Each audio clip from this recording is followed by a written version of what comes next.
to hand off, I think the former chair of the county commission would be first. Senator, would you? Huh? Yes. Gene Modestine, former chair of the county commission. Our friend, our supporter. I guess that we traveled with Chair Modestine, and he gets it, and so take it away, sir. Thank you. Big round of applause for Bill Talbot. Yeah. For you now, for you first. Yeah, so it's quite a privilege to have Bill introduce me to my own district, so that's only Bill Talbot does that. But allow me the opportunity to welcome you, Bill, to District 2, and to welcome all of you to Miami-Dade College, my alma mater, and to District 2. So I was speaking to Gary and his wife earlier, talking about the great benefit that the Greater Miami Visitors and Convention and Visitors Bureau offered to Miami-Dade County and to the region as a whole. You know, having 15 million overnight visitors here, spending $24 billion a year is not small feat. And to me, as I told someone else earlier, it sounds like Miami-Dade County basically breathe and live tourism. And how do we do that? We sell hospitality, as Bill has always taught me. So we need to continue to make this place a better place for all of us, but also continue to make it the envy of the rest of the world. It is already the envy of the rest of the world. But we need to applaud the convention, Miami Convention, Greater Miami Convention Visitors Bureau.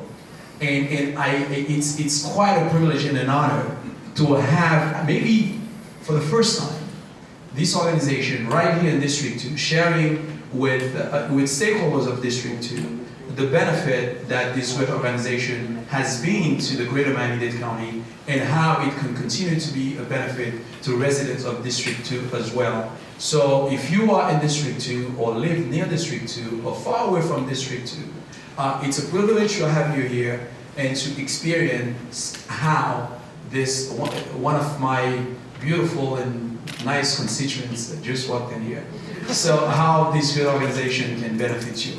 Again, my name is Jean Modestine. Thank you for having you here. And should I turn the mic over to the senator? You want to introduce him to his district as well. Go ahead.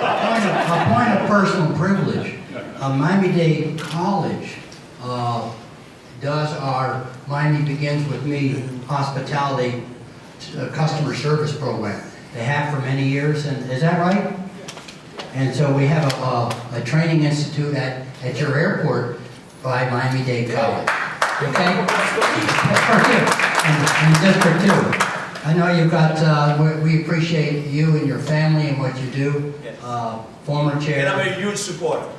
I'm a huge supporter of the Greater Miami Convention and Visitors Bureau because I know what it means to have such an agency, you know, being our marketing agent, being our tourism ministry, as Bill liked to call it, to the rest of the world.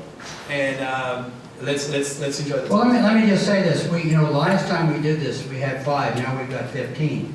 And the evolution over the past 5 years. In 5 years, we paid a lot of attention to these details. And 5 years ago, we didn't have this. In 5 years, we have this now. 5 years from now, we're gonna build on that. But thank you for your leadership. We've traveled together. We've been to many places. We're not going to talk about all those places. But Gene Modestine gets it. Thank you, sir. Thank you, sir.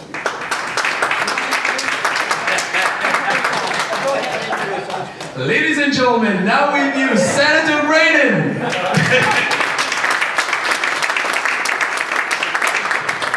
Thank you, Commissioner Modestine. Look, I'm just excited that we're here today. When we first did these, as he said, there were only 5, and there were none in places like District 2 or like my District 35.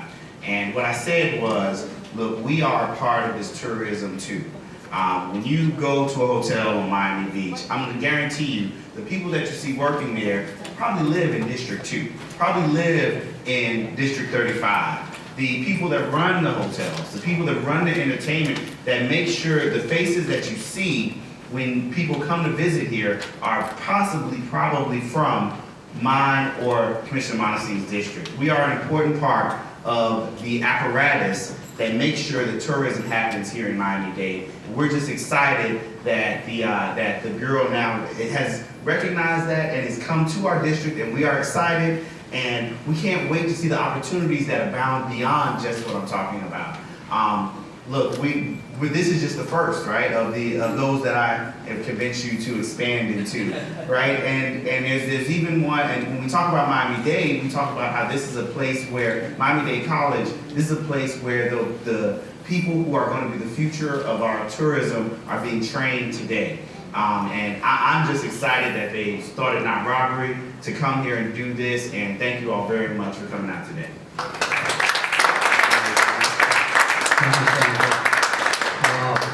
These two gentlemen have a future ahead of each other, so, right? You have a future? Future? Deal. But thank you very much. Point of personal privilege, everybody has a boss, right? Well, my boss is here, our boss is here. Bruce Arles, who is the board chair of the Greater Miami Convention Visitors Bureau. ACT Productions, he just announced last Thursday in November, the Pop Festival on Miami Beach during Veterans Day weekend. So, Chair Arles, you want to address your throng here? Thank you, Bruce. Let's hear it for Bruce. Come Hey, on. thank you, Senator, Commissioner. Thank you all for coming out. This is a great privilege and honor. I'm a big fan of higher education. As a matter of fact, I just decided to study some Italian lessons, so I feel like I'm back in school too. But this is, for us, this is, great institutions like this really help bind and bond our communities together. This is being the North Campus. I know there's other campuses, but all the institutions and everything that the Bureau can do to support not only the institutions, but our, the greater good for things like the Senator has undertaken to try to reinstate and bring back tax incentives for the film industry. The film industry is a very meaningful business for our community, and because they're very high-paying jobs, and it does a lot by way of marketing. The things that the Bureau does, film and television market our destination. We want more of it. We want it to come back home. We want it to leave the border north of us, not Broward, Georgia, and get that peach back to being oranges. So, we're encouraging many pillars: sports, entertainment, medical tourism, education, and we love students. And I thank you again for coming out, and continue to look forward to helping this Miami-Dade in every way possible. Cheerio. Thank you, Bruce. Senator Brannon, I want to point out on your H chair here is on July 9th. Oh, you knew about that. Hard Rock Stadium. Okay. Rolando, take it over. Thank you, Senator. Thank Let's you, hear it Bill. for the Senator. And I did want to thank the Senator as he walks out the door. When I met with him a few months ago up in Tallahassee, number one, he gave us the time to listen about our priorities in that legislative session. By the way, that did include the film incentives, Bruce, and he was obviously very receptive, working with his colleague, Annette Tadeo, on passing the resolution. But he was the one that candidly encouraged us to expand our community engagement program. And you're going to hear a little bit more about that today. So this is, as Bill said, this is Town Hall 12 out of 15. And we've been doing a lot of extra work itself. But many of you may not know the Greater Miami Convention and Visitors Bureau, so I'm just going to give you a quick snapshot. And by the way, I'm a Miami-Dade College alum as well, so proud to say that. Did you graduate? And I did graduate. And Miami-Dade College not only has they've got the Miami Begins With Me program, they have a culinary institute, they have a hospitality institute. They are all in when it comes to the hospitality industry, so we are eternally grateful to our partners here at Miami-Dade College. So briefly, the Convention and Visitors Bureau, it's a kind of a clunky name. We're this tourism office. We are a private organization that is hired by the county. Thank you, Commissioner Monestein. And to promote Miami-Dade County for events, tourism, meetings, and conventions. So we do that. We have a variety of disciplines. We are a full-service sales and marketing agency on everything from digital marketing to branding to social media, research. We have a research director here today, of course. And in addition to our general marketing, we also have some specialized programs that target the cultural tourism traveler, the multicultural market, the LGBTQ market. These are all critical markets for the success of our industry. So this is a quick snapshot of our different areas of expertise and more, because this process is about us evolving as an organization for the future, for the next, Bill talks about the next 5 years. So this process is about the industry, but it's also about us as an organization. All these efforts are headed by Bill and our offices in Miami, but we also have global representatives that help us do our business. So our market, we are truly a global city, so because of that, we have experts around the world. They're not employees, but they are representing the destination. They're providing us with market intelligence, they're assisting us with sales missions, and they're facilitating a lot of the efforts that we do to ensure that this industry continues to be the #1 industry for our community. So that gives you a snapshot. We're in about 53 countries around the globe. I have the privilege of serving with Bill as the Chief Operating Officer. I also happen to be the Chief Marketing Officer. One is funner than the other at times. I'll let you guess which is which. No, they're actually they're both fun and they're both a privilege. I'm a product of the product. I've lived in Miami my whole life, and I'm proud that I have the ability to promote the community in which I live and the one in which I'm raising a family. And in promoting Miami, when we say Miami, we're talking about all of Miami-Dade County, all 34 cities. We are proud to say that whether it's from South Beach to South Dade, from North Miami to Hialeah to Aventura, we take that mission very, very dear to heart. So under our umbrella called Found in Miami, which is our marketing campaign, we go out of our way for all the right reasons to showcase all the amazing neighborhoods that constitute Miami. So quite often people think all we do is talk about the beach. Candidly, we don't need to talk much about the beach because the world knows that we have amazing beaches. What we're talking about, and it's been for several years now, is about all the amazing neighborhoods, the people, the places that make Miami, Miami. So, so for example, we actually have dedicated marketing materials that showcase this area that we're in today, which is generally North Miami, the history of Opa-locka, North Miami Beach. There are things to do throughout our community, no matter where you may be. And what travelers are looking for are authentic, organic experiences, and those can be found throughout the greater Miami destination. You've seen some numbers around the room, and I just cherry-picked some of them. I know the commissioner alluded to the number of visitors that we get, the economic impact that this industry generates. But in addition to that, I wanted to remind us all that there are a lot of tourists, there's a lot of taxes that our tourists are generating in our community. Sometimes it's said that tourists don't pay their fair share. We would take exception to that. Tourists, on average, will be generating about $412 million in taxes every year. And that's in the form of sales taxes, tourist taxes. As you may know, about 35% of all the sales taxes in our community are generated by tourists. That sales tax includes that half penny that goes towards transportation, the half penny that goes towards our public health system. So our visitors are generating not just tourist taxes, but taxes that support some of the basic needs that we need to maintain a quality of life. So I know there's a lot of big issues on the table, but we are proud of the fact that our industry definitely is contributing back to our quality of life. A few months ago, we assembled a committee to help us identify a partner that can facilitate these types of strategic planning sessions. We got interest from around the country from some really impressive firms, Ernst & Young, Deloitte, Boston Consulting Group. These are all blue chip strategic planning organizations. At the Bureau, we like to do everything in a very transparent and inclusive way. So we had a committee that literally went through all those proposals. We invited 4 firms to present. And one of the 4 that presented and ultimately was chosen by that committee was an amazing organization called InterVistas. And in a moment, we're going to turn it over to them to kind of facilitate the balance of this evening.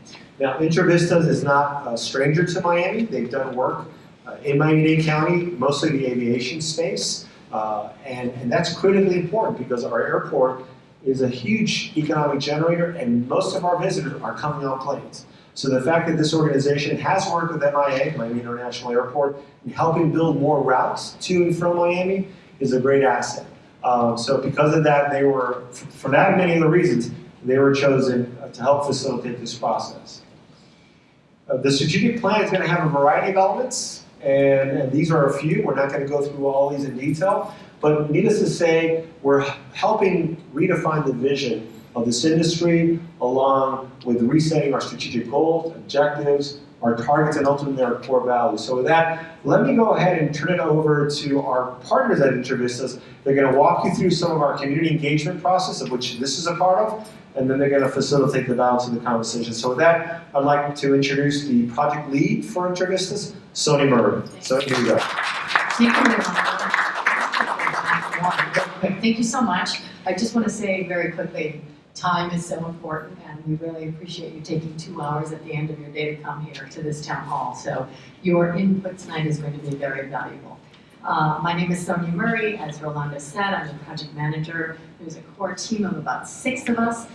Michelle Simmons, who is our outreach specialist and has been a Miami resident for 25 years, is our other team member that's here tonight. The 2 of us are going to be hosting the rest of the evening with all of you.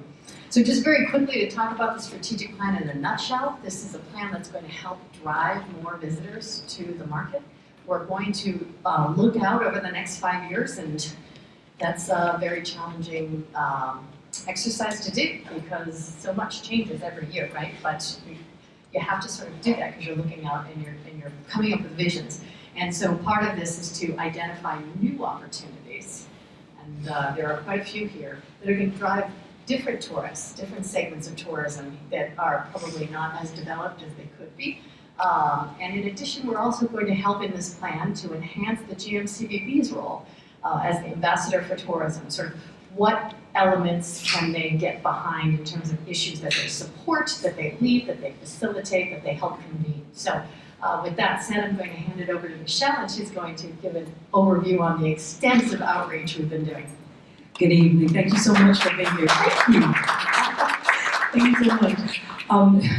So glad to be in the North. I'm a little winded. I was out there trying to get Commissioner Monstein to do a video, which was great, and I got back in. So we're so awesome and excited and happy to have elected officials take time out of their day, government officials, to come to our town hall meetings. The stakeholder engagement has been very extensive. It started back in late December, and it is ongoing up until the end of this process. We've had 85 plus one-on-one interviews with a variety of stakeholders that include directors of agencies, civic activists, people who own production companies. So we've gotten a lot of great commentary from those who have a vested interest in tourism. Meetings and workshops with the GMCVB management, and at the end of the process, which is around the end of July, 1st of August, we'll have a visioning workshop.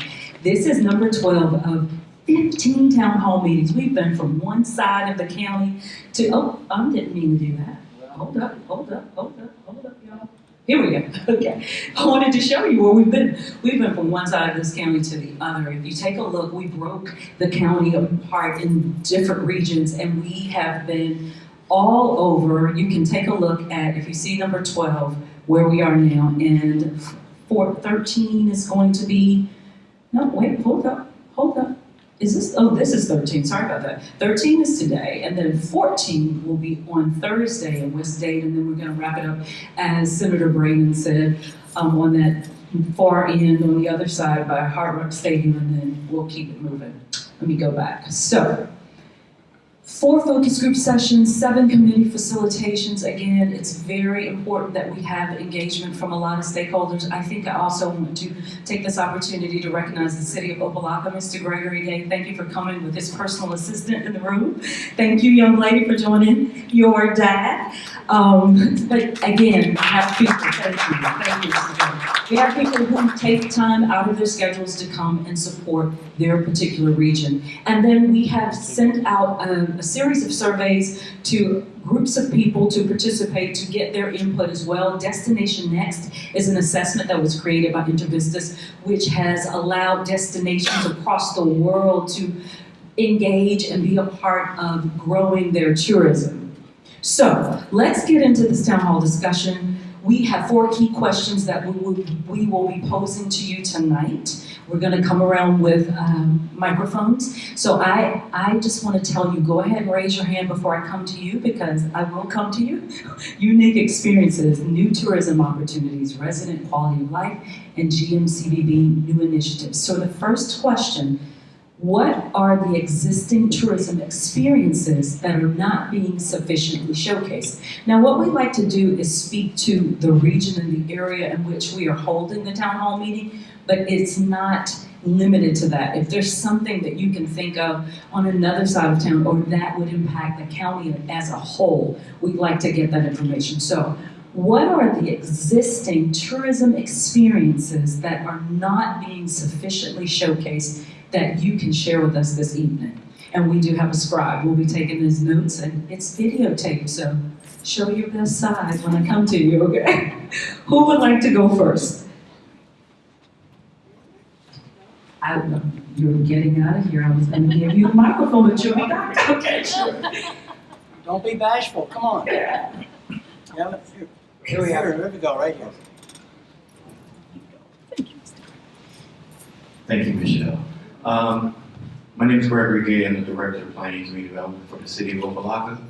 And to answer your question, one of the things that really has not been focused on for the City of Opa-locka, which we are still in our restructuring position as it relates to some of the challenges we've had as of late, focusing on our historic value. We have the historic City Hall, which you had as a part of your presentation. And that's really only one of 30 properties that exist in the city of Opa-locka. Other cities have coordinated some things where they've done walking tours within their historic communities. And when they do that, their structures have been restored to a point where there's a greater appreciation for it. We need to have some investment coming into those particular private homes and some of the historic properties that we have, so that we can begin to do something of a similar sort to draw people from the beach, from some of the other, more touristy, trendy touristy areas, and begin to look at the cultural and historical aspects of what other communities have to offer. Absolutely. Thank you. Absolutely. I think a lot of people don't even know what Opa-locka means or where the name comes from, and some of the people who come to the city who are looking for unique experiences would find that very interesting, but they don't know that the interest. So, awesome. Michelle. Thanks. To your point, I think it's very interesting because we have a fam trip for filmmakers coming down here in September, towards the end of the month. And the intention is, and we've highlighted the City Hall in Opa-locka as a destination because originally it was built for filming. And we want to try to re-engage that. So the filmmakers, that's one of their stops on their tour. So hopefully that will drive some more eyeballs and more attention to that area. Take credit for that. Yeah. Thank you. I'm coming to you, young lady. Come back. I'm Zarifa. I'm Moorish American, so I'm interested in the Arabian Nights coming back to Opa-locka because I got to walk in 2007. So it's like for years I'm like, wow, what's happening with that? Parade, the Arabian Nights parade. Okay, yes, explain what that is so when we capture the Yeah, names. I only got to go to the one, but I had heard about it. But then for some years, I don't know what's going on. And it's a parade. Yeah, it's a. Yeah. Well, this kind of predates me and being in the city of Opa-locka, but okay. I do know, as being a Miami native, that they had a festival called the Arabian Nights Right, Festival, right. which actually was one of the earlier festivals to occur in some of the particular communities. This festival is kind of orchestrated around Moorish architecture and Moorish activities and Moorish foods, but it also spoke to the African American culture that lived there. So it was more of a promotion, and then it evolved into more of a concert activity, which kind of got a little out of control. So we're waiting to kind of reinvent and reinvest into that particular activity. Okay. Thanks. Thank you. Thank you. Who else? What are the existing tourism experiences that are not being sufficiently showcased? Coming around.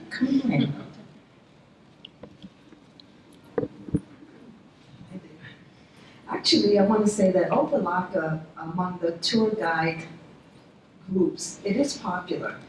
Maybe not popular in the sense that everyone thinks of, but the Florida Association of Meeting and Events Planner, which is the group that has a directory for the certified tour guides if you're looking to hire them.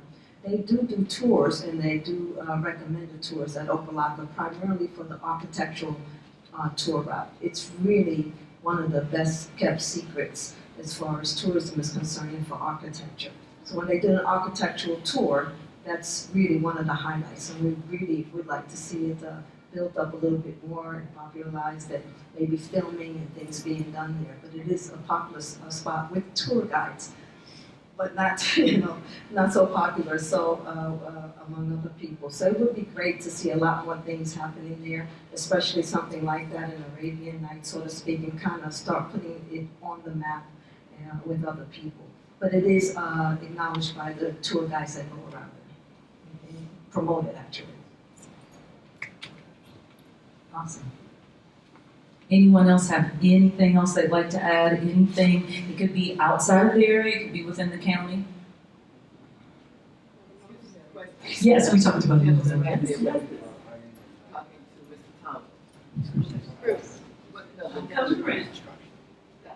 It said there's some filmmakers are coming. When did you say they're coming? The filmmakers.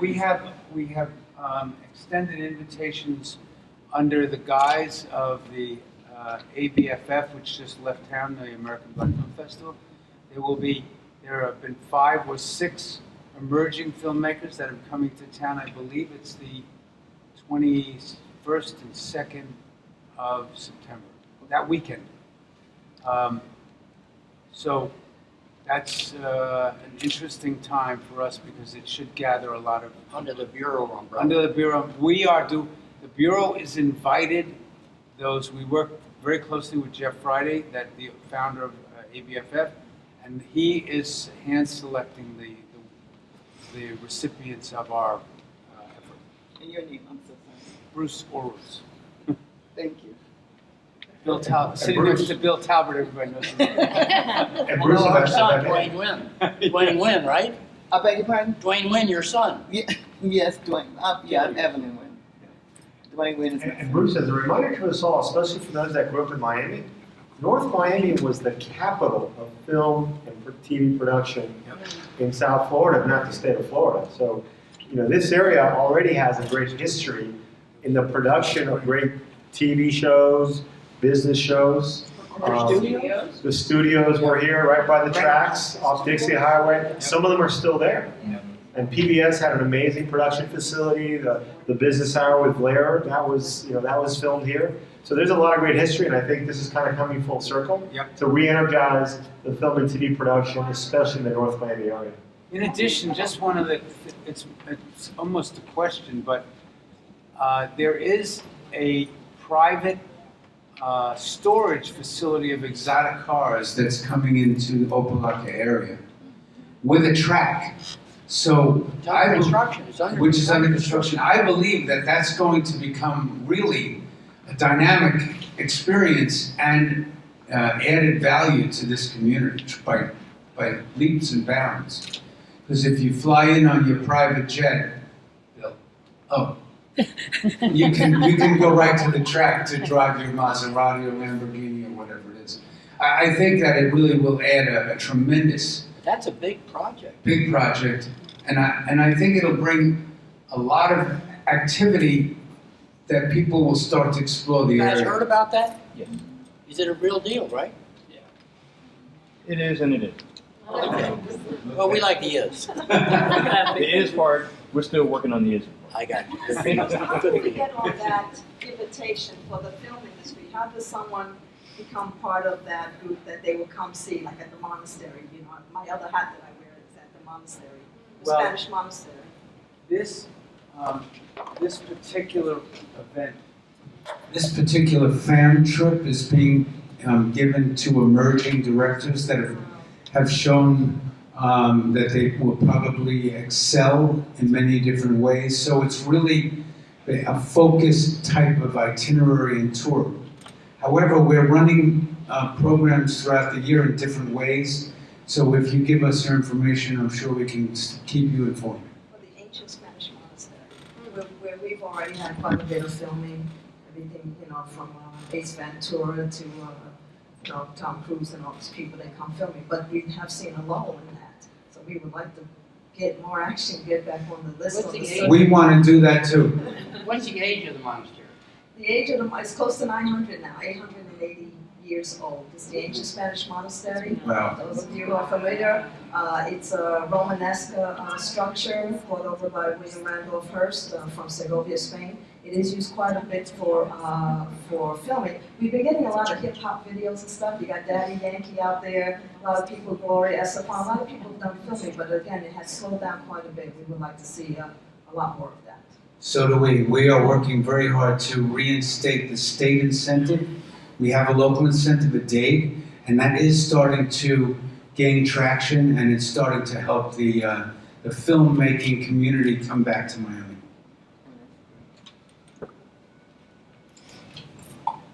Anything else on question number 1? If not, we can move on to question number 2. What are the tourism services or products that do not yet exist but should be developed? What are the tourism services or products that do not yet exist but should be developed? So, or here we're thinking about, you know, you all travel, and so maybe you've gone somewhere where you've seen something that you really liked, and you say, we could be doing that in Miami, or hey, we have that in Miami, but I don't think it's highlighted all that much. So, it's sort of thinking along those lines.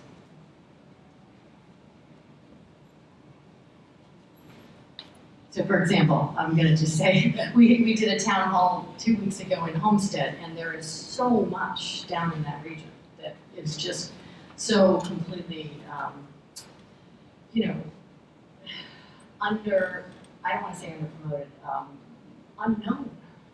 There's all this organic farming that's emerging. There are, and it's a way of life there, and people are wanting sort of that more authentic sort of farm-to-table sort of relationship with food. But there's also some great restaurants down there. There's the theater where we hosted the town hall has been rehabbed for the last 4 years. But the winery that's there, and the coral castles. I mean, there's just stuff that I've been coming down here for 20 years. I was really awestruck by the fact that, you know, that there's a lot of content there, but in terms of sort of information and getting it out, it's sort of, or developing it more, it's just not there yet, right? But it's going to be. I think we don't have a Chinatown in Miami. We don't have a Chinatown here. I have to tell you, I'm very small. I know this, and it kind of surprises me because there are so many cities that do. There's always a Chinatown somewhere. Yeah, you know? yeah, it is. Yeah. So I'm going to go. I wish Commissioner Monstein was still here because it was our understanding that something's happening in the city of North Miami. Yes, North Miami. Now, is it fact, fiction? We're gonna go sort of to the horse library. See if we can. The commissioner is currently in the process of organizing the first Mango Festival for our district, and that's occurring at the end of July. And there's also the project that he's organizing for the students of the District 2. Okay. So Yeah, just know that there's already a community up there around 163rd before the Golden Glade. So they're getting together, and there's some small things that has happened already in the past. But I think they're gonna, expand on that, make it even bigger. North Miami Beach does a few things as well. Yeah, there's a bank and restaurants and grocery stores, Asian. Yeah, it's Asian it's really community there. small, but they kind of it is. Yeah. Sorry, Gab Donald with the Miami Beacon Council. City of North Miami has spent a lot of time already on figuring out how to do a Chinatown along 7th Avenue. So they have gone as far, I think, as some drawings. They brought groups here, so they're far along. I know in North Miami Beach, looking into it on 163rd Street, they had some meetings, and I think they started a committee. So there's some activity for Chinatown. Thank you. Can I jump in on this? You remind us of the great days of Opelika and the great architecture and the great parades. And Opelika has gone through a lot of challenges, and that's diverted our attention away from the great assets. And I believe the city of Opelika now has great leadership. I think your addition is, so it seems to me Opelika can come back with the architecture and the parade. It's we talk about you need to highlight your unique, what distinguishes you from other folks. You're an absolutely unique place here. And it's gone away. Thank God it's not all torn down. But I think this process, and thank you for being here, can bring Opelika back to its great, I remember those old days. We would go up there, we'd have a great time, and the parade, and the architecture, and then it went away. Thank God it's not torn down, so I know I'm not supposed to speak, but I'm putting my 2 cents. Well, Bill, now that you spoke, I'm going to piggyback on you because, and maybe perhaps Gregory can tell us, because I've been hearing a lot of positive things about the arts and culture scene in Opelika. And as our community continues to grow and in some cases gentrify in some parts, people are looking for that next community that can house those budding artists in a relatively affordable way. I don't know. I don't mean to put you on the spot, but I've been hearing a lot of great things. You want to put me on the spot? But I'm putting you on the spot. No, because I think it's important. Arts and culture is such a critical thing for Greater Miami as a whole. And I'm hearing that, yes, Wynwood is great, and Little Haiti has its great evolving art scene, but I've been hearing more and more about Opelika's art scene. So if I don't know, you want to share some insight on that? I only have a little insight on it. Opelika Community Development Corporation has really taken the lead in that particular aspect. They have, through Dr. Willie Logan, they have really begun to cultivate the arts in the Opelika community. They do have a facility which is called the ARC, which they have different events and activities, and a lot of them are maybe business oriented, but it's kind of cultivating the arts at the same time. We're looking at opportunities to possibly expand that and look at bringing back some of the architectural aspects and the artistry of that was unique to the Moorish genre. Nobody knows about it. And try to bring that back. A lot of times when people come upon Opelika, they usually do it by mistake because they made that wrong left turn and they went down this winding road, and then they end up and they say, wow, where did this building come from? And then they never remember how to get back here. So that's always been a challenge for the community. So we're looking at trying to expand it from multiple levels. We want to try and hopefully grow our downtown into becoming something much more significant. Opelika right now, it's only a population of 16,000. But one of the things that I try to embellish and try to inform the other communities and even the business interests is that we're a community that has probably close to 100,000 people driving through it on a daily basis. Because people are passing through, going to other destinations. But we want Opelika to become, like you said, Destination Miami. We're looking at making Opelika another destination for people to come and spend some time, spend some money, and do some of the great things that will be unique for that particular community.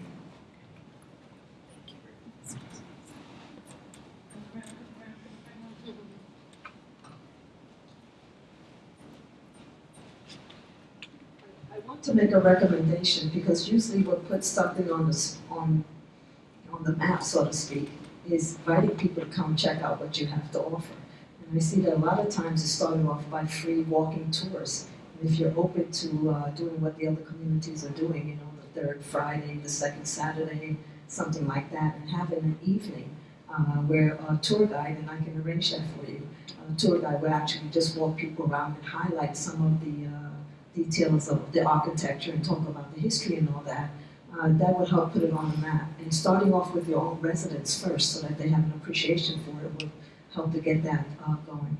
But I think if you do something like that on a night that maybe you can bring out some artists to come and showcase what they do, that'll start getting things rolling. There's always a free night in Wynwood or Little Havana Cultural Fridays and all that, and that starts to get, you know, the buzzword going out there, and people will encourage other people to come. But getting the residents themselves to buy into their own community and highlight what they have to offer, I think would be a good start, and not expensive at all. There's a lot of tour guides that would like to practice, especially my students. I teach a tour guide certification course, and it's one of the places that we do highlight. So I think that would be a good way to kind of start kicking things off.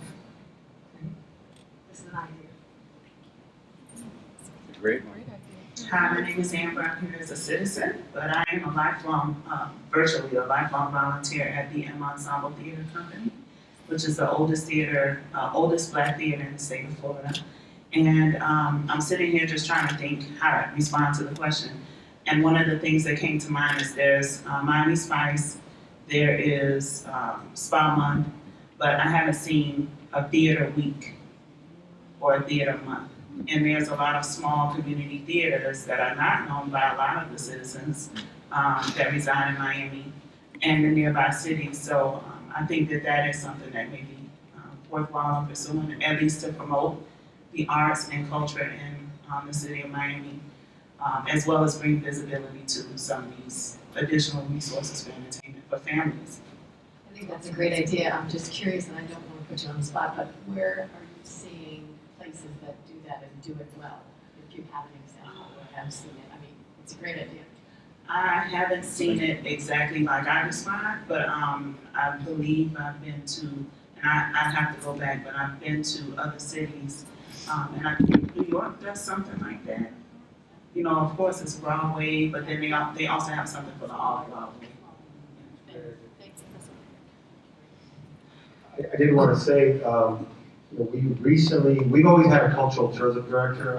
Under Bill's leadership, I think we probably had the first cultural tourism director in the country. That was probably 21, 22 years ago. That gentleman recently retired, George Neary. A lot of people know him. He's the guy with the shiny hat. And then we hired his replacement from the Adrian R. Center. So part of the top priorities for him is to develop more cultural tourism programs that showcase our amazing arts and culture. The same team that does Miami Spice and Miami Spa Month and Museums Month and Attractions Month is kind of re-energizing a version of that for arts and entertainment. And it's going to be I believe the October-November timeframe. So we'll make sure that not only your company, but that you're aware and engaged, and more importantly, if you can provide some suggestions on how we can do it better, we would really, really appreciate that. So thanks for the suggestion. We're here. Hello. I have an idea that I think would work really well too. We are talking about tourism in Miami, but I think we should also be targeting local tourism amongst people who live here, who don't necessarily get to explore other parts of the city because they're busy working most of the week. By opening up different neighborhoods with kind of staycation guides. I was on the website earlier today, and I didn't see anything that was easily accessible for residents, for young adults, for people that are coming in, where if you have kind of like a day guide that shows a little map of the neighborhood, like for instance, Opa-locka, and then you have the little stars of all the points of interest, it makes it more accessible visually for someone to plan their day there. As opposed to scouring a website and not really knowing the layout of the city and how to get about. By having different neighborhood guides that target certain cultural institutions, businesses, it's easier to not only have outsiders coming in and get around the neighborhood, but it also makes it easy for someone to say on a Saturday, hey, you know what, that sounds like a lot of fun, let me go with my family down to Homestead. Because maybe living in Aventura, the idea of driving down to Homestead you know, it is like going on a mini vacation because it's an hour south. Yes, it is. But having that guide in place and knowing how to get around that area and what is showcased there would make it a lot easier, not just to bring in outside money, but to generate local money as well. Thank you for that comment. Yes, we have talked about that, the whole, all the way from one side to the other, but also today we were at a facilitation and someone was there from the Redland Trail and she was just emphasizing how unaware people like me who live in Aventura are of all of the farms and the great things that are there. And I would go there and probably get a room and stay so I don't have to come back, but you gotta know where you wanna go and that's what we have. That also ties into the initiative that you guys have on the website where you're offering discounted hotel rates from June to September. So that was something that I saw on the website. But if you have that, not just for the beaches, but in the different areas where you have these like visitor maps, it makes it easier to say, well, you know, like if I'm already gonna drive down there and spend all of Saturday, then I'll just rent a room down at Homestead in the Redlands, like at a B&B or at a little hotel and kind of really take the time to spend there. So I think that's something that could tie in with that initiative that you guys have. It's a great idea. We've definitely heard this from in other town halls from the locals. You know, great to know more about what's going on every week. There's so much here. You know, and whatever the locals are doing, the visitors are looking at that. You know, if they want to be like a local. But then also, you know, Greater Miami CVB came up with a campaign this year that was an extension of an earlier campaign found in Miami that the locals were actually putting out. You know, their Instagram, their experiences at various places, and that's what the visitors are looking at is, hey, what are the locals doing? So we think that's a great idea, and we're definitely going to, you'll be seeing some thoughts coming out of this plan with that. Thank you. And if we don't have any more, we're gonna move on to 3. Are you ready? Are you Thelma or Louise? Because we're tag team. I always forget who I am. So this next question is really talking about an issue with destinations that have become, and in part Miami has this, but have become extremely popular at certain times with mega events perhaps, to places like the Barcelonas and the Amsterdams that have gotten more than more tourists than maybe they sort of were bargaining for, and so they didn't think it out or plan it out. And so this question is really, how do we, as we look forward over the next 5 years and we start to think about, you know, building on tourism opportunities to drive more visitors, how do we better balance the growth of tourism and quality of life for the residents? So I'll just bring up, you know, Ultra, right? It's a great event. There's no question the economic impact, the revenue that comes in is fantastic. Most people don't hear about that though. Most people only focus on because it has grown and become successful and maybe outgrown sort of its original place. The noise, the crowds, you know, the negative, right? So just sort of in thinking about that, how do we better balance the growth of tourism with the quality of life for residents?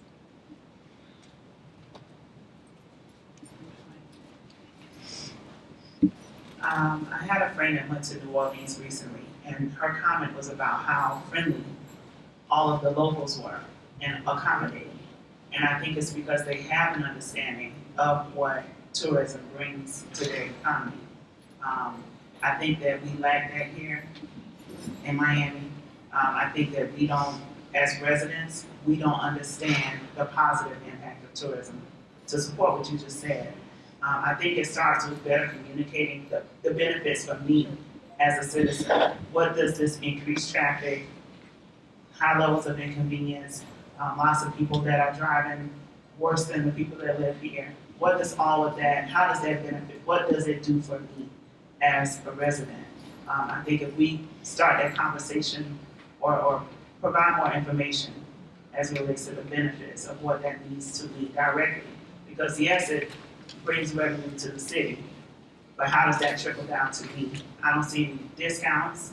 I don't see any, you know, I'm not getting free admission to anywhere. How does that benefit me directly? I think if that was better communicated, you know, it could quiet some of the noise, not all of it. So. thank you. I agree with you. And it's a continuous education process. This you know, is different politicians and decision makers, you know, change hands and then you got to re-educate. But yes, absolutely. I think there was another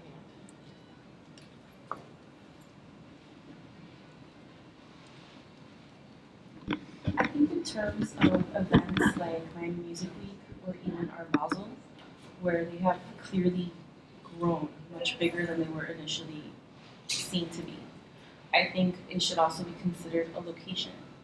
With Miami Music Week, the problem that residents are having is the traffic. It's not just the noise, it's the backup of traffic because of the location where these events are being held, and they're not sustainable for the number of people that are coming in, for the number of police municipalities that have to come in to offer support. Yeah, if there's not a way to get into the event, how can they come to back up if something happens? So, I mean, I've gone to Coachella, and that's in the middle of a polo field. The whole event takes place in a contained area where you have to drive in and you have to drive out. When they used to do Langarado down here, which is a defunct music festival, the last one that they did, they partnered up and they did it out in the Everglades because it had outgrown its space at Markham Park. So as the space, the needs of the people coming in created a need for space, I think that's something that should be taken into consideration because yes, we want that money coming in. Yes, we want to show people what it's like to offer these kinds of events that put us on levels with other major cities, but it shouldn't be on the backs of the people that live here. So now I can't get to work on time because there's a traffic jam for people just trying to get into a music festival. People that are working the events also have a hard time. Like it becomes a problem, and I think if that's the logistics are taken into consideration with the growth of the events, we're able to better suit the needs of everybody, residents and the tourists that are coming in. What was the name of the festival past in the park in the Everglades? What was it called? It was called Langarado. Langarado, Langerado, and they brought in really big musicians. The last one that they did, they had the Beastie Boys. So they were bringing in major acts, and Was it all kinds of genres? it was all kinds of genres of music. So like a Coachella? It was like our mini Coachella. And now the thing that has replaced it is the Okeechobee Music Arts and Festival, which is up in Central Florida now. That's kind of taken over for it, but in terms of that style of festival, we did have that for a while. And it brought in a different kind of music crowd. Sure.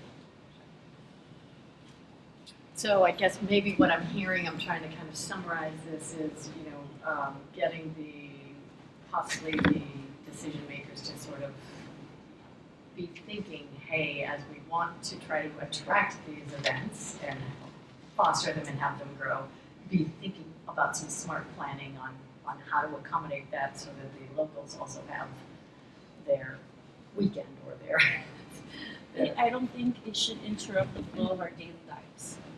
And I think that's a problem that we're having with events that occur on the long weekends and these music festivals that come in, and even Art Basel. The traffic with Art Basel is insane, just getting to and from the beach. So if you live there, now your commute maybe from downtown or Doral is doubled just trying to get home on a weekday, and it's like that for 2 weeks. So, you know, things to consider because we do live here and we want to put our money back into the tourism industry as well.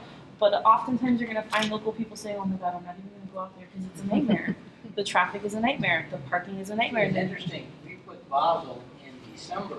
They wanted to be in January. We said, no.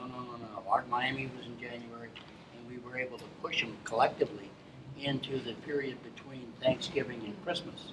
We thought that was a good thing. Now that first week in December used to be slow.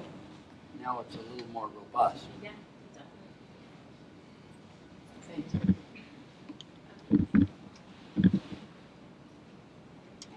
I'm a broker and I am an architect in Argentina. I'm sorry for my English, but I do shows outside the country and I love Miami-Dade County.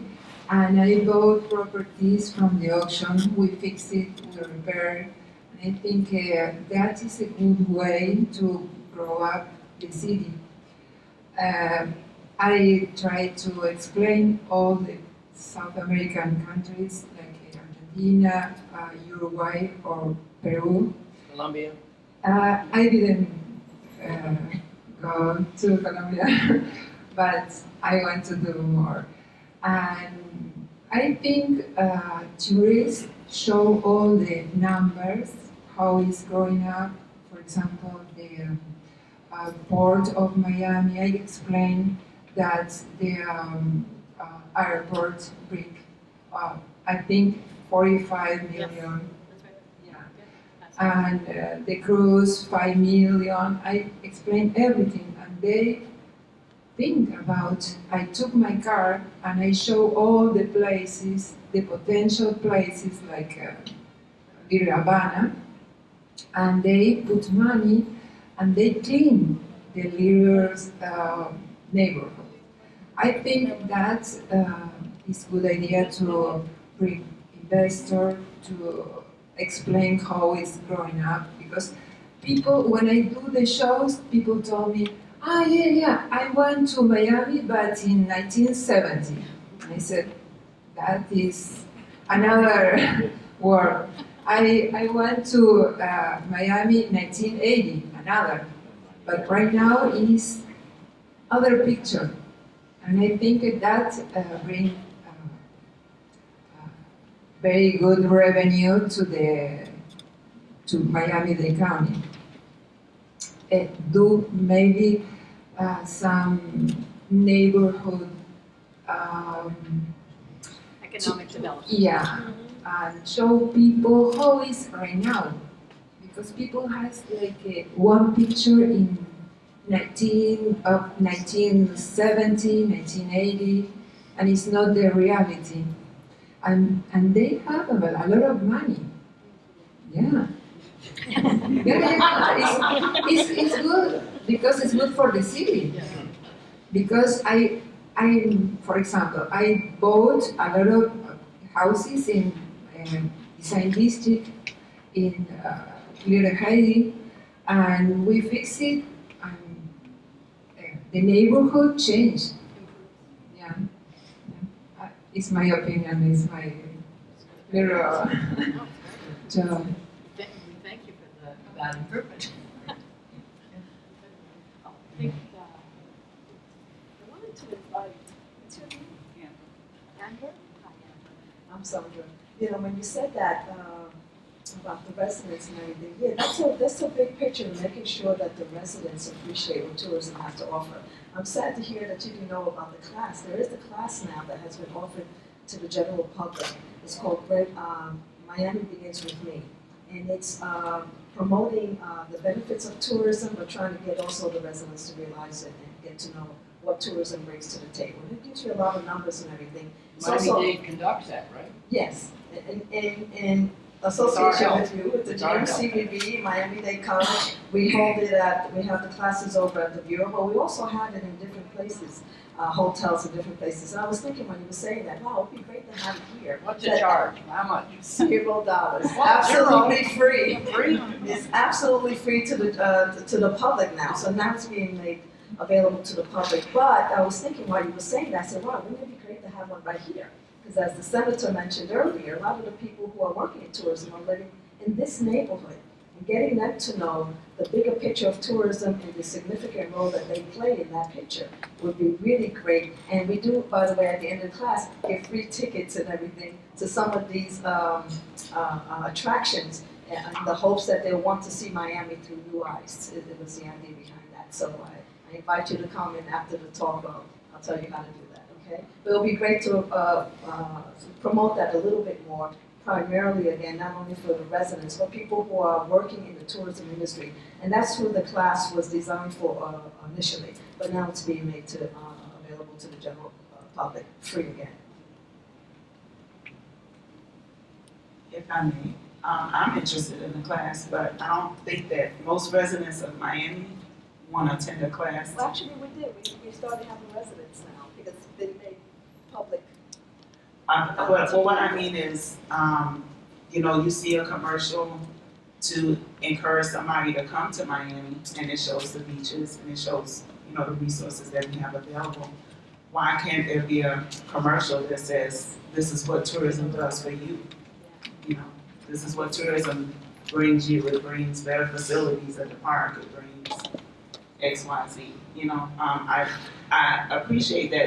That's a what's whole allowing. class. Yeah. I think it's something they could just do on a commercial. Yeah, I'm whole sure there's a class. lot of benefits, but like people like us here, we're interested citizens, but you have a lot of people that are just focused on their day-to-day living. Back to the point of, you know, the impacts that we experience from large-scale events and things that take over our city that we have no control over. So I think just the messaging, you know, we talk about social media is free. You know, just as you're tweeting about this event or this thing going on, send out a tweet that, you know, tourism brought in $50 billion and this is what it did for the city of, or Little Haiti, or this is what it did for This district. yeah. Yeah, just regular messaging that goes out, using available, you know, ways to get messages out. But I'm not saying as much as is done to promote tourism in Miami, that you know also needs to. But I think if you send out 4, you know, messages about tourism, one needs to go out that's going to bounce back to the citizens and says, this is what those 4 messages. This is what the benefit is. Yeah, no, I think it's great. Thank you.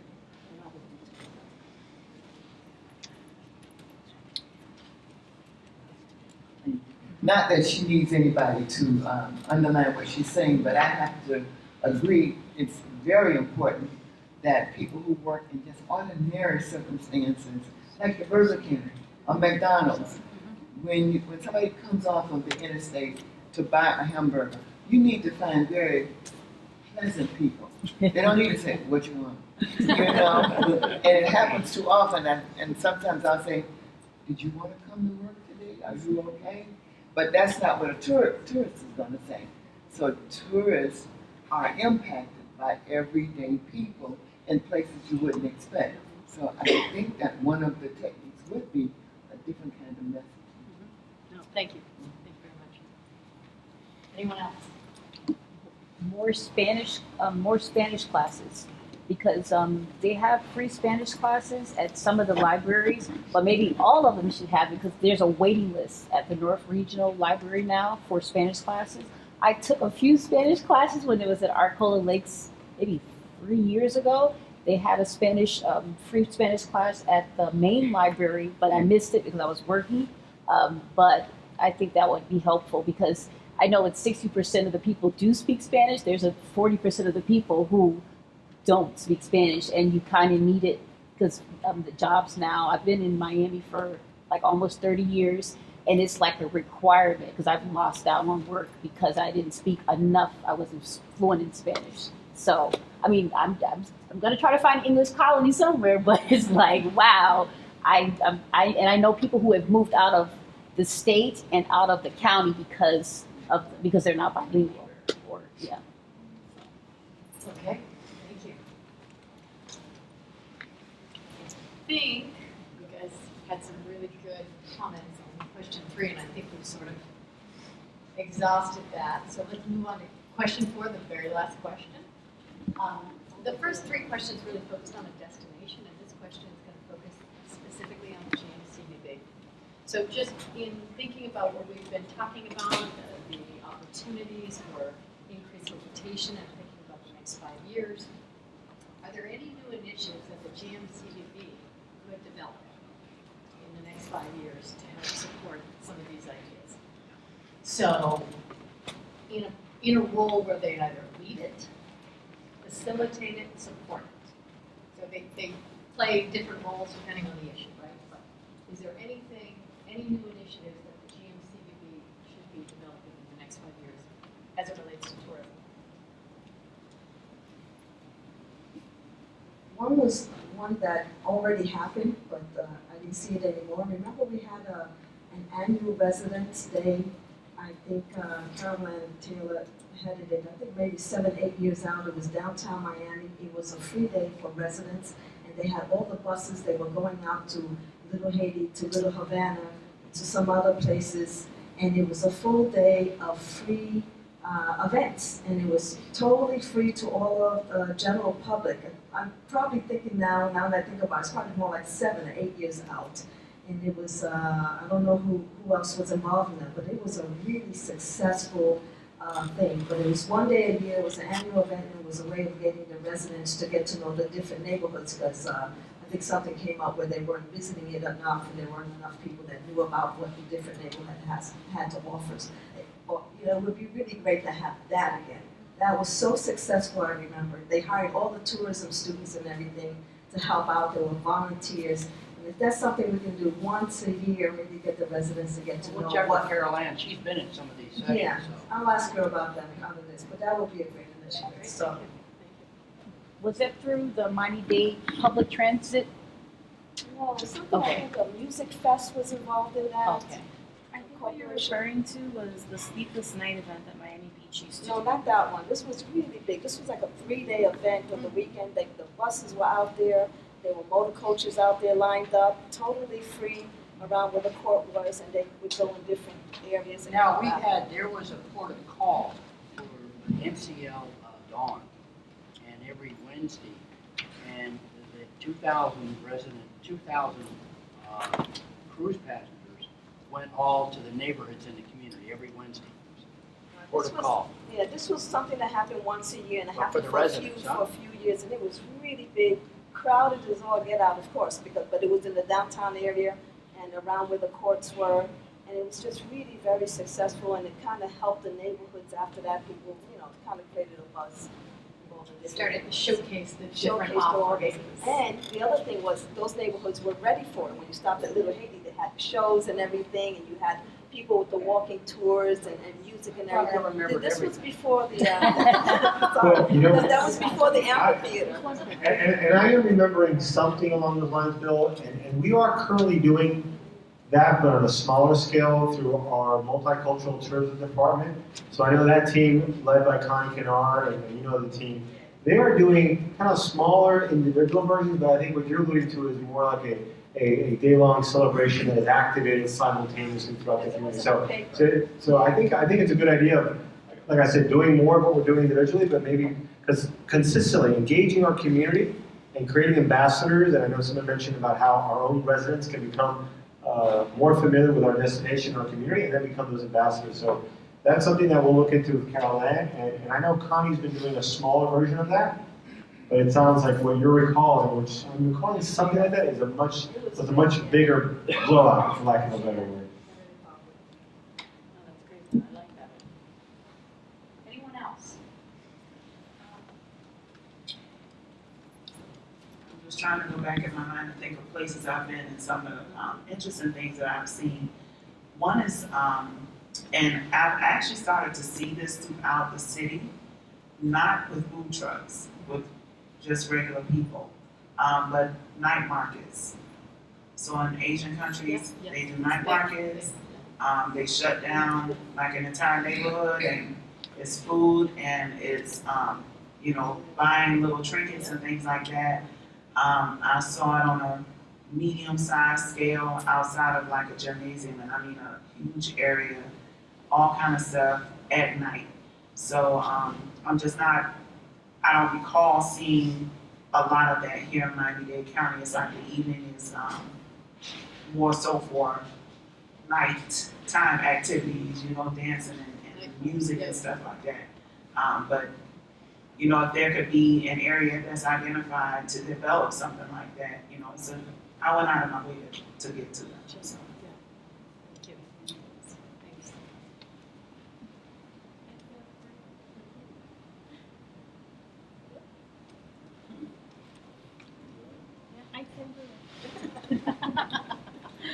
My name is Rosario. I was afraid to come because my English is not my first language, but I try to do my best.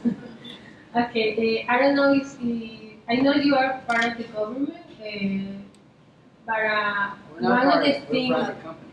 But okay, We're a private company. if you work with the government, We work with the government. Okay, because one of the things I wonder is like we need more road bicycle because this is a big issue here because people complain about the traffic, but the only thing I walk, but this time here is like tremendous, and I like to ride bicycle.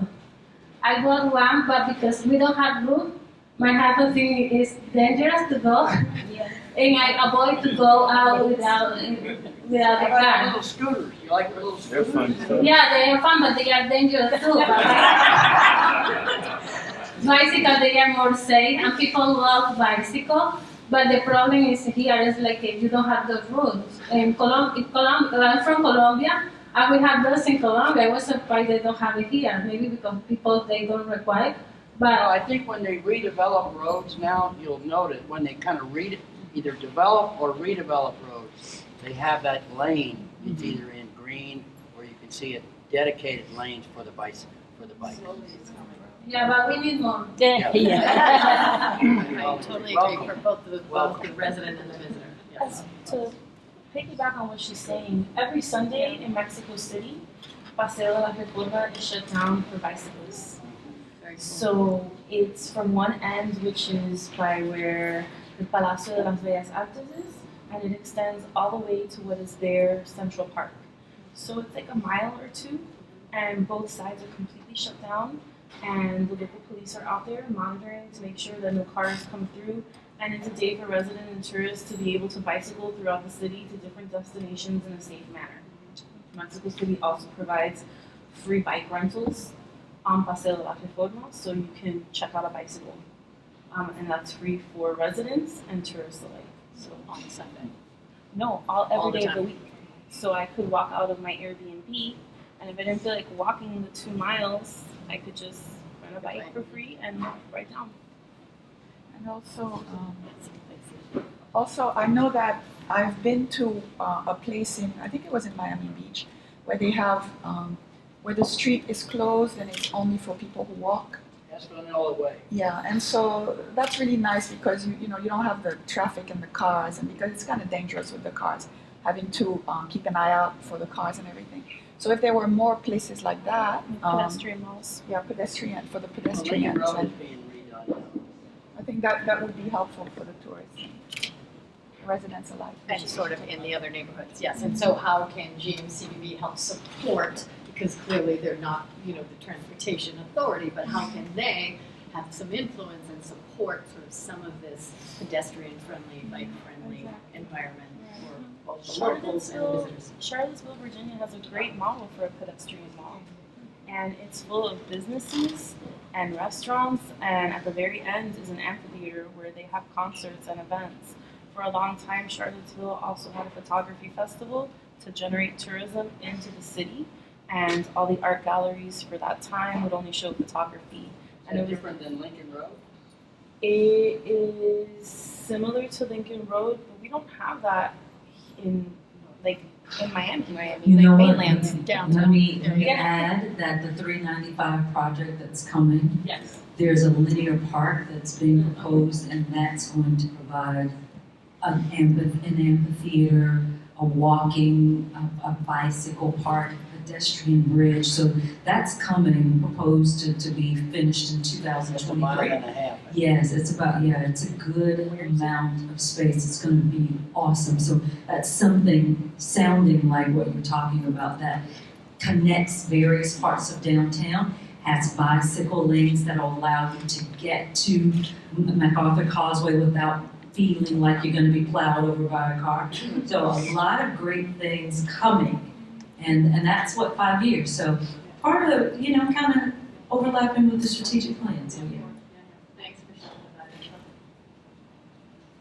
Bill, I know that coincidentally today, Bill Talbert's been appointed on a very important group that's looking at mobility issues within our county, specifically connectivity of downtown Miami to Miami Beach. And then I think just today, Bill, if I may, I think you were with a panel with our mayor and our. Commotion. I don't know if you want to give a quick update on. Commotion, Miami was held at Wynwood, and it's a public-private partnership, and there are obviously a lot of vendors that are selling stuff, and I think there were 8 or so of those, and they're going through a process, and so they had a session in April 2nd and 3rd of 2020. They're going to have a conference in Wynwood. Wynwood is a place to have meetings too. They have Mana in the center, so we're very excited about this. And this is kind of the cutting edge of stuff. It's is not really led by government. It's really led by the private sector that has all these ideas, and we're part of that team. We're part of the team that's looking at the 395. We're part of all any of the infrastructure stuff. We're at the table on them. That's why they don't see me in the office, right? But it's a lot of, it's important. If you travel the world, we all travel the world. It's about infrastructure. It's about customer service, but it's transportation. Look at the $1 billion being spent at the port, but all of these, like just simple bike lanes and bicycle. That's a big thing. You're going to have driverless cars. Oh my Lord. Wayne's not going to drive anymore. That's it. But it's we're at the table. But the future is very bright ahead of us, and Ford is doing tests here now. Why? Because it's year round, and so and I think you see the elected officials are now taking an enlightened view of these things. The 395, that's a state project. But the city of Miami says, well, what are you going to do underneath this? The state says, we're going to do what we do, nothing. So the city of Miami stepped up and said, no, that's not acceptable. So they put a team together. We're part of that, and so they're going to make that active space, talking to the neighborhoods, talking to the community, and connect the port, the water, with the neighborhoods, with all of our great neighborhoods. And so that's a lot, but we're at the table. But the future, some of the stuff we're doing today, the multicultural program, was born 5 years ago. This kind of process. So this is all I'm not supposed to talk, but it's a lot. We're glad you're here. And I've been in all of these but one, and it's exciting. The interest, the involvement, the support is that's nobody's fighting like they used to. It's about and I think some of it we've stepped up to the plate. 5 town halls last time, 15 this time. I guess we'll have 30 5 years from now. But we thank you for being here. Thank you, Bill. Okay, I'm gonna turn it over. So are we, and one last point on that mobility thing. There's this word that I've been hearing a lot called micro-mobility. I'm sure some of you, which really is talking about that last mile and whether using scooters. I mean, we work in our offices from Brickell Avenue, and it's amazing to see as I was walking from one end of downtown to the other, the number of people dressed just like this, zooming around in scooters. And of course, you have folks. So there is a lot of positivity happening, but part of this process is these issues. Transportation doesn't only impact tourists; it impacts us more than the tourists. So we can figure it out for ourselves. The tourists, we're going to take care of the tourists. That's why transportation is every time that we have one of these town hall meetings. Transportation is at the top of that list. So just to wrap it up, yes, sir. Mention high-speed rail.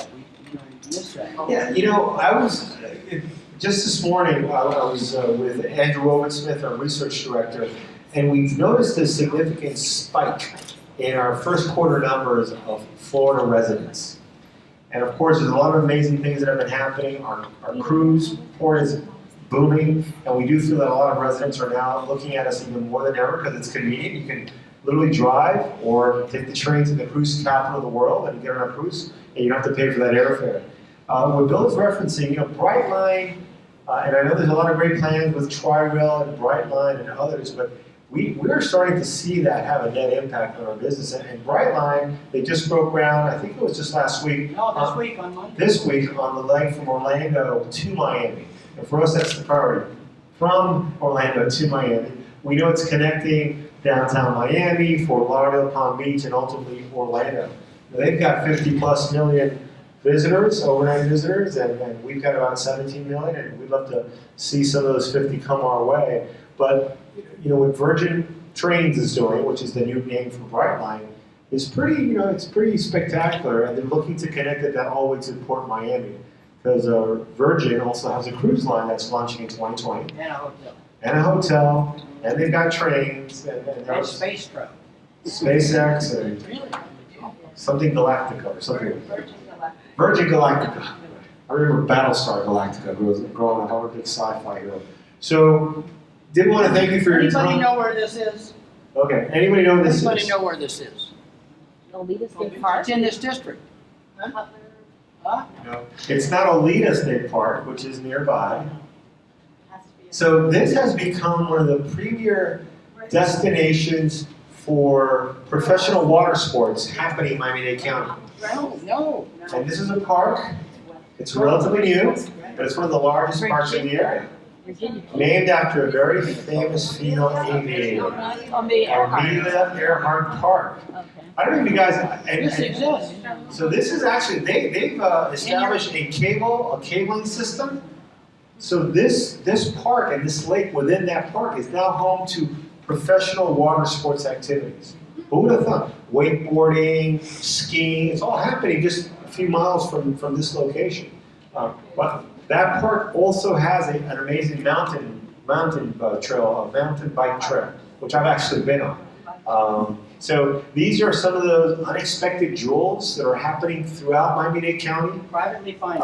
And we're looking to do more and more to showcase that and bring in more of those sporting events. So with that, I wanted to thank you for your time. This website is really important, and please spread the word. And we're going to be doing some email blasts. But if you want to provide additional feedback, you can email strategicplan@gmcvb.com. You can also go to destinationmiami.org, where you can provide additional suggestions, critique, feedback. You can also look at the tapes from the other town hall meetings.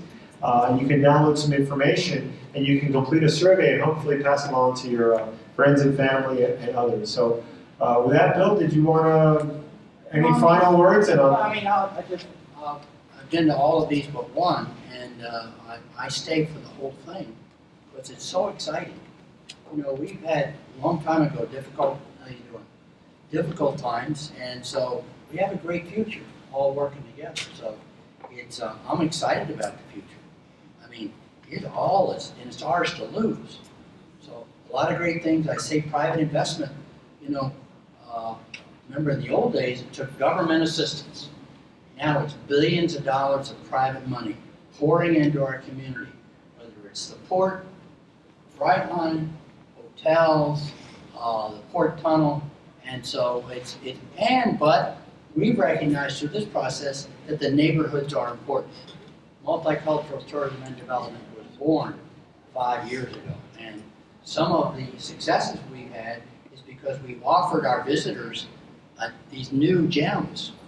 Stay a day extra, come early, and so it's, I think, helping us get to the next level. When we all travel, we go to these places, we want to see the neighborhoods. But guess what? We got neighborhoods that are better than any place in the world. And here we have another gem today. Reminder that Opelika is returning. They've had a lot of challenges, but they're back on their feet, and we're going to promote that great asset. So thank you for being here. Please take some pastelitos and sandwiches, take a doggy bag, and thanks again for supporting the #1 industry in this community and your convention at Visitors Bureau. Have a great evening.